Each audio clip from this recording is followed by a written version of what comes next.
So augmented virtual reality, we're seeing just some really neat use cases at Cedars-Sinai. I know they're using it in other health systems. Are really using it to sort of almost reprogram the brain, as just you talk a little bit about that.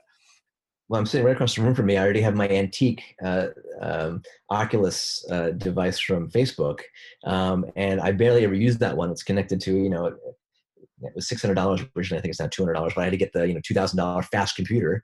And then just 2 months ago, I got the Oculus Go. It's the same basic form factor, but now I can take it on an airplane. It's really fun to give demos and put people on their first roller coaster ride. But work that's been done at Cedars-Sinai, led by Brandon Spiegel and others, is really catalyzing use of VR and AR and XR, extended reality, across so many different areas. People Google up, I gave the keynote at the the Virtual Medicine Conference that was held at Cedars-Sinai last spring. And some great examples of now taking these often gaming platforms, initially catalyzed by the gaming world and the reality engines in there, to now enable you to create an environment for someone in pain, for example, to be in a cold environment, throw snowballs at penguins. And that has been shown to reduce the need for opiates for acute and chronic pain patients.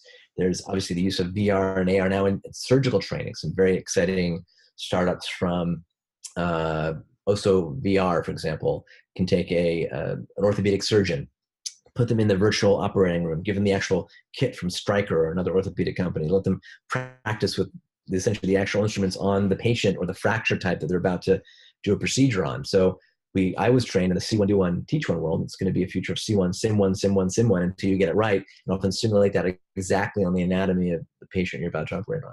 Yeah. And then there's obviously augmented reality, which can be used in a variety of ways. There's several interesting companies and academic groups blending that so the surgeon can see through the body, or blend that with robotic surgery, all the way to patients to improve their gamification of recovery from physical therapy and make it much more empowering.